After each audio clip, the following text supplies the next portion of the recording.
One important aspect is people are eating much more than what they should eat. Between one meal and the next meal, there must be an 8-hour space. Whatever you have health problems, minimum 50% will go away in 6 weeks' time.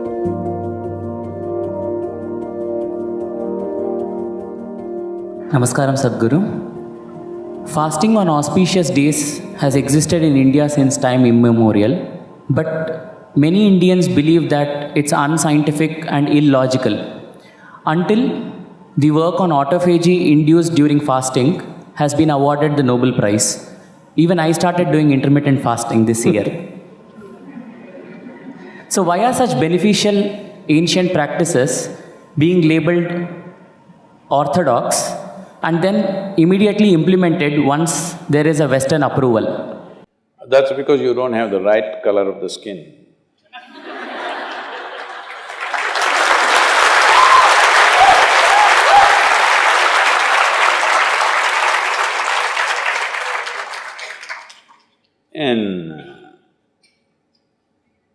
I've been talking about this for 40 years, all right? And I have seen hundreds and thousands of people who just become healthy and well simply because they're not fueling up all the time when the tank is filling. In the yoga center, everybody eats at 10 o'clock in the morning and at 7 o'clock in the evening. Our lives are very physically active. There are no automobiles inside the ashram, it's a large place. Everybody either walks or cycles. Even if you have to go to the dining hall, it's a kilometer. If you want to go to your workplace, it's half a kilometer, 1 kilometer, like this. All the time, people are physically active. So everybody is very hungry. By the time it's 3:30, 4 o'clock in the evening, they're extremely hungry. But we learn to live with that because hunger, empty stomach and hunger are two different things. Hunger means your energy levels start dropping. But empty stomach is a good thing. In the yogic sciences, today modern science also is coming in line with this. But what we know by our experience, you will spend $1 billion to come there. Because research is all about how many $1 million, that's how it is. Your body and your brain works at its best only when your stomach is empty. So we always make sure we eat in such a way, how much ever we eat, our stomach must be always empty within 2 to 2.5 hours' time maximum. So we go to bed hungry always. People think they cannot sleep. They can sleep. On an average, for 25 years on an average, I slept only 2.5 to 3 hours. These days I'm getting little lazy and sleeping anywhere between 3.5 to 4.5 hours in spite of the level of travel that I have. When I say level of travel, if I say my level of travel in the next few days, you will fall off your chair. Yes? Should I tell you? No, not necessarily. Because in the next 10 days, I'm in 5 different countries doing I don't know how many events, all kinds of events. So, you're able to keep this up simply because you don't overeat. It's very, very important. Everybody eats 2 meals. I generally eat only 1 meal, 4:35 in the evening, because I don't like to sit in front of the plate and worry about how much to eat. I like to eat well.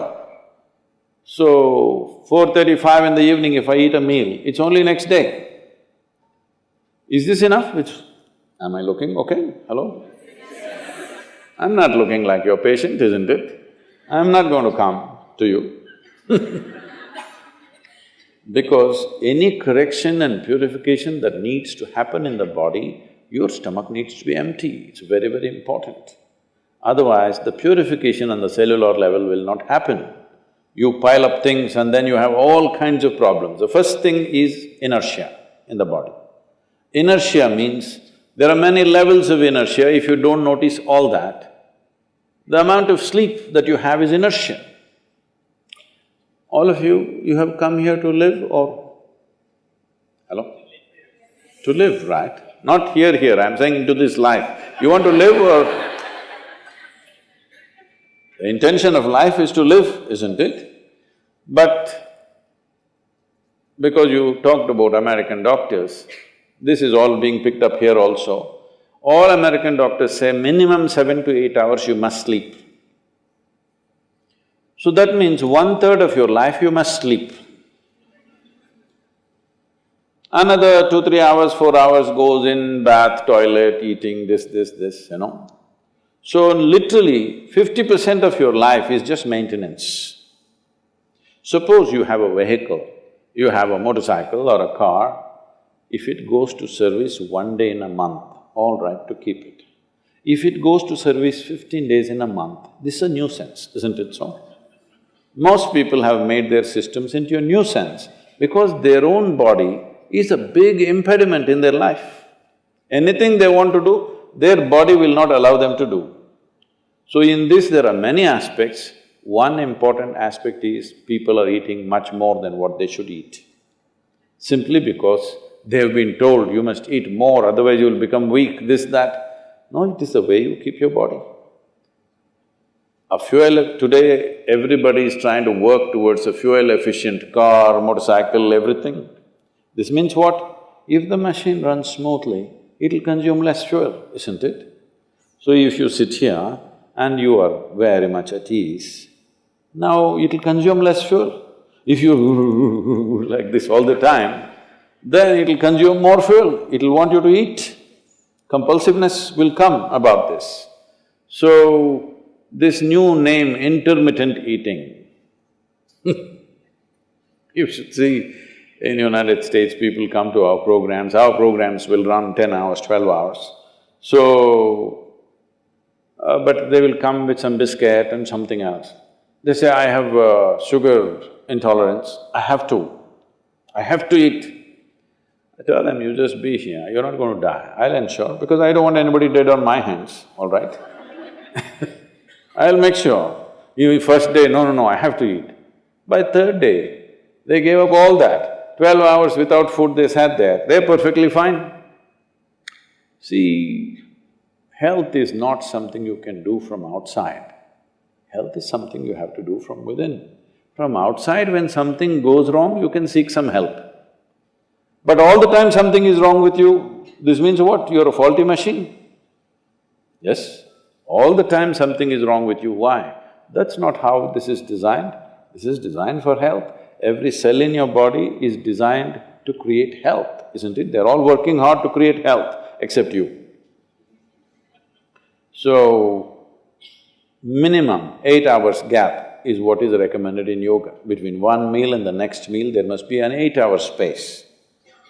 If you do this, you will see half your problems of health, whatever you have health problems, minimum 50% will go away in 6 weeks' time.